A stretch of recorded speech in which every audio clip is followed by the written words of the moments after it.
मोदी जी ने कहा मैं चौकीदार। देखो कितने लोगों ने ट्विटर हैंडल बना लिया, मैं भी चौकीदार। मोदी जी ने कह दिया कि ये भारत मेरा परिवार है, सब लिखने लगे मोदी का परिवार। तो 2014 से पहले एक मुहिम चली राहुल गांधी को बदनाम करने की, पप्पू पप्पू पप्पू पप्पू। तुम चाहते हो प्रधानमंत्री तुमको फोन करे, करेगा? कुछ ऐसा कर दो कि भारत की 50 करोड़ जनता तुमसे जुड़ जाए, प्रधानमंत्री तुम्हारे घर आके बैठेगा। इसलिए दुनिया में दो तरह की बस्तियां होती हैं सब जगह, एक आम आदमी की बस्ती और रेलवे लाइन के इस पार कुछ ऐसी बस्तियां हैं जहाँ झोपड़पट्टियां हैं, और दोनों एक साथ कभी नहीं रहेंगे। उनको दिक्कत सिर्फ इतनी है, तो जब भी कोई काम करो तुरंत चेक कर लो। मैं तुम नए किसी को रोल्स रॉयस गिफ्ट कर दिए, खुद ही बोलेगी कि 4 बार आई लव यू बोलूं? हाँ कोई नहीं, जिंदगी में एक लक्ष्य बना लो कि चांदी की दीवार बना लो। जहाँ लड़की का एक चांदी तुरंत पर्दा हटाएगी, ये देख 3 मीटर दीवार है, ले जा।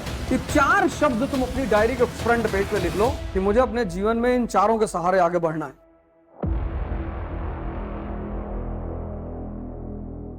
अब जिंदगी में कुछ शब्द इतने इंपॉर्टेंट हैं कि अगर वो सिर्फ वो 2-4 शब्द तुम अपने पास रख लो तो भी तुम्हारी जिंदगी बहुत अच्छी हो जाए। एक है धर्म। धर्म को किसी के कहने पे फॉलो मत करो कि फलाने ऐसे कह रहे थे। हाँ, तुम फाइंड आउट करो, R&D करो। तुम भी तो पढ़े लिखे हो ना कि यार व्रत क्यों रहते हैं, नवरात्र क्यों रहते हैं, और फिर जब तुम्हें उस चीज के पीछे का वैज्ञानिक कारण दिखाई पड़ने लगेगा, तुम्हें धर्म से लगाव हो जाएगा। एक तो शब्द धर्म हो गया, एक शब्द हो गया इंटरेस्ट। तुम चाहते हो प्रधानमंत्री तुमको फोन करे, करेगा? कुछ ऐसा कर दो कि भारत की 50 करोड़ जनता तुमसे जुड़ जाए, प्रधानमंत्री तुम्हारे घर आके बैठेगा। भैया तो बिस्मार्क आप पढ़ाए थे, बहुत अच्छा लग रहा था ना? हाँ, क्योंकि जो आदमी ऊंचाई पे बैठा हुआ है उसके यही सब सिद्धांत हैं। इसलिए दुनिया में 2 तरह की बस्तियां होती हैं सब जगह, एक आम आदमी की बस्ती, जैसे कानपुर में एक ऐसी जगह होगा जहां सिर्फ अमीर लोग रहते होंगे, ग्रीन पार्क है ना, ऐसे एरिया होंगे जहां सिर्फ कोठियां होंगी, 50 करोड़ 100 करोड़ 80 करोड़, और रेलवे लाइन के इस पार कुछ ऐसी बस्तियां हैं जहां झोपड़पट्टियां हैं, और दोनों एक साथ कभी नहीं रहेंगे।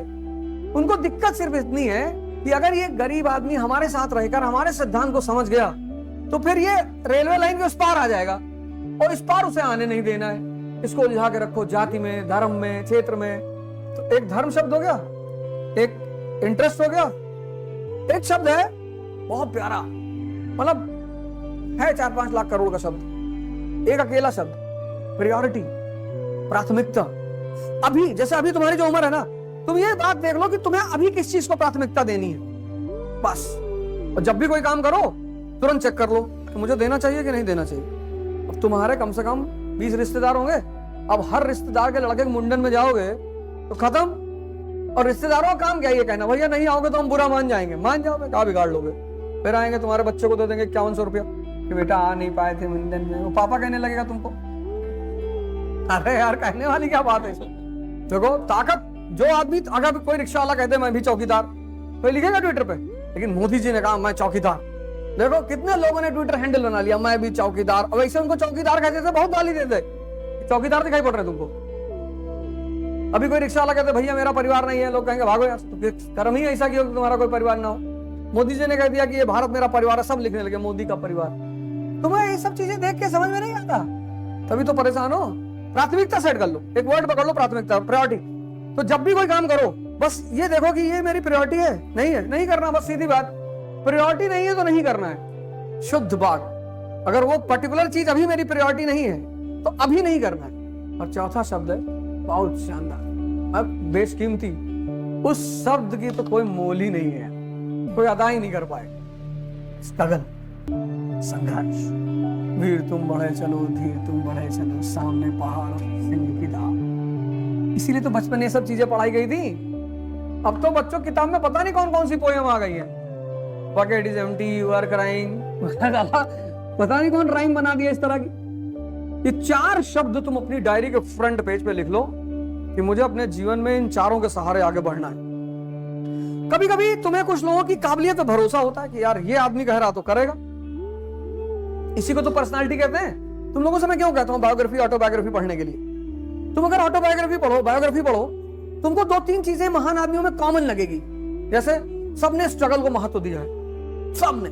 तो जब तुम अंबेडकर का स्ट्रगल पढ़ोगे, गांधी का पढ़ोगे, राम का पढ़ोगे, कृष्ण का पढ़ोगे, तुमको अपना वाला छोटा लगने लगेगा। तुम सोचो, तुमको मैंने कहा कि 1000 बार लिखो, जर्मन यूनिफिकेशन की कहानी 1000 बार लिखो, तुम्हारे ऊपर पहाड़ टूट पड़ा।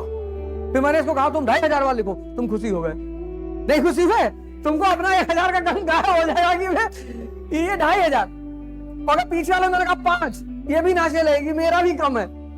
इसीलिए मैं तुमसे बायोग्राफीज पढ़ने के लिए कहता हूँ, ये तुम्हें आज अपना कष्ट दिखाई पड़ रहा है ना, वो गायब हो जाएगा।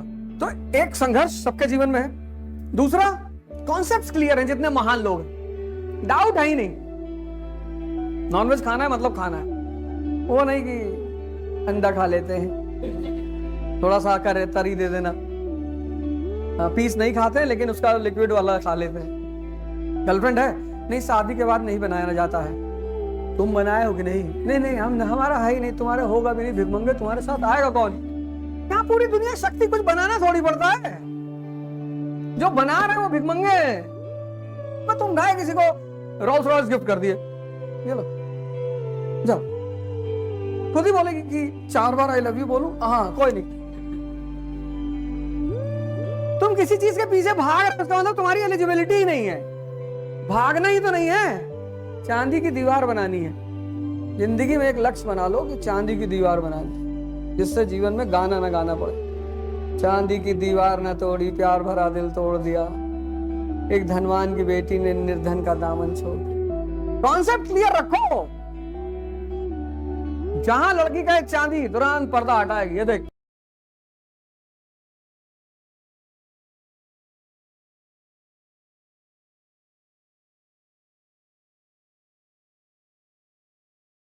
तीन मीटर दीवार है, ले जा। तो कहते नहीं कि भैया योगी जी 16 घंटा काम करते हैं, मोदी जी 17 करते हैं, करते होंगे। जिस काम में मजा आने लगेगा उसमें तुम टाइम देखोगे ही नहीं। ये कोई बड़ी बात थोड़ी है। तुम देखो, तुम्हारी बहन की अगर शादी रही होगी, तुम कितना 48 घंटे काम किए, खुशी? ये कोई बड़ी बात थोड़ी है कि कोई 15 घंटा काम कर रहा है। योगी जी से कह दो 15 घंटा बैठ के एक छोटे से बच्चे खिला के दिखाएं। सिर्फ माँ अपने बच्चे को खिला पाती है तो मजा आता है, उसका अपना बच्चा। तो ये जो तुम लोग सुनते हो कि फलाने 20 घंटा काम करते हैं, कोई बड़ी बात नहीं है। मजा आ रहा है, ऑर्डर देना डीजीपी फलाने धमाके, हमको भी मजा आने लगा, हम भी करेंगे 16 घंटा। जब ऑर्डर ही देना है, पिस्ता ले आओ जी, पिज्जा कहाँ है? आ गया सर, इसको 4 डंडा मार दो जी सर। जब यही सब करवाना है, डीएम को क्यों मजा आता है? नौकरी में अथॉरिटी है।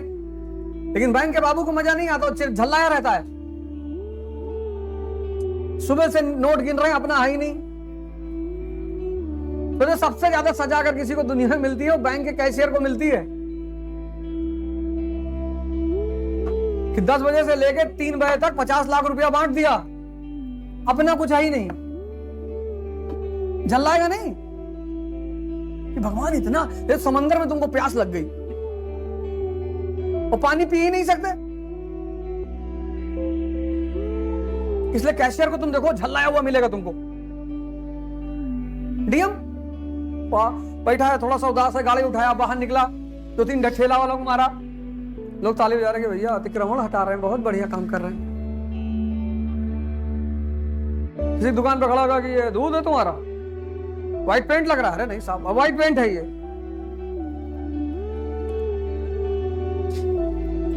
शहर भर में घूम गए, चढ़ावा चढ़ गया, टेंशन खत्म हो गई। डीएम साहब बहुत काम करते हैं, अबे ऐसा काम हमको भी दिलाओ, हम भी कर रहे हैं। ऐसे काम है, हैं? लेकिन वो जो पोस्टमार्टम हाउस में बैठ के पोस्टमार्टम करता है, ऐसे काम करो। अपनी प्रायोरिटी को देखो कि पहला काम क्या करना है। देखो इसको पहला काम क्या करना है, इसको पता है कि यार मुझे ऑस्ट्रिया से लड़ना है। मैं तुम लोगों से क्यों बार बार कहता हूं ध्यान योग करो, पूरी जिंदगी लड़ाई है। अगर कमजोर मन और कमजोर शरीर रह गया, हर जगह मारे जाओगे, कुछ नहीं मिलेगा जिंदगी में, और सिर्फ रो रो के जिंदगी बीतेगी। इतिहास उन महान लोगों की कहानियां हैं जिन्होंने चुनौतियों को खेल बना लिया। बाकी कोई भगवान के भरोसे बैठा है, कोई अल्लाह के भरोसे बैठा है, कोई कह रहा है भैया सब यहाँ किस्मत लिखा होता है। यहाँ एक लाइन है भैया, तुम्हारे नहीं है? नहीं भैया, हमारे पापा में भी नहीं था। मालिक ने इंसान को बनाया, उसको दिमाग दिया और बोला जाओ धरती से लेके आसमान तुम्हारा, और दम है तो कब्जा करके दिखाओ। वो नीचे आया, वो फंस गया। यार हिंदू लोग गाय का पूजा करते हैं, मैं तुमसे क्या मतलब, करने दो। तुम्हारा पेट पे तुम सही कर रहे हो ना, हाँ तो मस्त रहो। नहीं फिर भी अच्छा नहीं लगता। हिंदू परेशान है, मुसलमान लोग 4 शादी करते तो तू भी कर ले। नहीं, हम लोग एक ही नहीं हो रहा है। और अगर तुम गौर से दोनों लोगों को देखो, फर्जी परेशान है, फर्जी। वो परेशान है कि यार हनुमान जी कौन है भाई, बैठो बताएं। गांव गांव में हनुमान जी का मंदिर बनता था, वहां लड़के आते थे, अखाड़ा करते थे, कुश्ती लड़ते थे, पहलवानी करते थे। ये सब यही संस्कृति, कल्चरल डेवलपमेंट इसी को तो कहते हैं। जितने हनुमान टेम्पल थे सबसे अखाड़े जुड़े हुए थे। 5 बजे बच्चों को वहां सब गांव के लड़कों को पहुंचना होता था कि पहलवानी करो। तो जब शरीर की शक्ति पैदा हो जाती थी, बाहर उपलब्धि हो जाती थी, तो भगवान के प्रति भाव बढ़ जाता था। ये सब परमात्मा की महिमा है। इंसान भगवान के नाम पर कुछ भी करने को तैयार है ना, तो जब कुछ भी करने को तैयार है तो उससे मेहनत करवा लो। मालिक कुछ कोई छेड़खानी नहीं करता, उसने एक दिमाग दिया इंसान को कि ये लो जाओ, जहां तक इस्तेमाल कर सकते हो सब तुम्हारा। जैसे नीचे लैंड हुआ वैसे क्या दिखाई पड़ रहा है, चिड़िया, पेड़ दिखाई पड़ रहा है, हाथी दिखाई पड़ रहा है। ना प्यारा गिफ्ट है ये।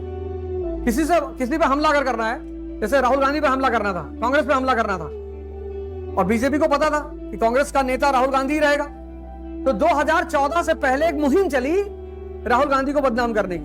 पप्पू पप्पू पप्पू पप्पू, उनकी क्लिपिंग विल्पिंग काट के, एक क्लिपिंग थोड़ी सी इधर काटी, एक क्लिपिंग थोड़ी सी इधर काटी, और दोनों को मिला दिया। और पता था कि इस देश का आदमी रात रात भर वो देखता है इंस्टाग्राम। अब पूरी पब्लिक के मन में एक बात बैठा दी कि ये आदमी, पर हर आदमी, मरा मरा आदमी कह रहा है भैया आप राहुल गांधी को वोट देंगे, लो। मतलब तुम देखो, इसको कहते हैं सीधा हमला पहले नहीं करना है, पहले इनडायरेक्ट हमला करना है। अपने दुश्मन का सामाजिक जनाधार छीन लो कि कोई सपोर्ट में ना खड़ा हो। वो बाराबंकी के सांसद जी थे जिनको टिकट मिला था, तो जिस दिन टिकट मिला उसी दिन वीडियो वायरल हो गई। वो बेचारे होते रह गए, मेरा नहीं है, मेरा नहीं। AI पब्लिक जानती नहीं कि AI। वो गलती से इतना कर गए, अगर वो कहते थे हाँ मेरा ही है लेकिन पुराना है ये इस बार का नहीं है, ये तो 7-8 साल पहला पुराना है, तो डिफेंसिव हो गए। अबे इंसान हो गए, कर रहा है, इसमें दिक्कत क्या है? ये दूसरा वाला वीडियो वायरल करा, वो वाला जो नया वाला है। जिंदगी है हमारी, चुनाव लड़ना है तो हम जिए ही ना। और वीडियो तो इनको 15-20 निकाल के, जर्मनी वाला, पोलैंड वाला सब दे दो, खराब है। लेकिन डिफेंसिव हो गया अगला आदमी, डिफेंड करने लगा, हमने नहीं किया है। किया है वे, डेली करते हैं, तुमको क्या परेशानी है? दुशासन और दुर्योधन के युग में तुम नीति की बात करोगे? ये सब फार्मूला तुमको कोई बताया नहीं होगा, लिख लो, ये सब न्यूटन हमको बता गया था। Preparation is equal to priority plus planning.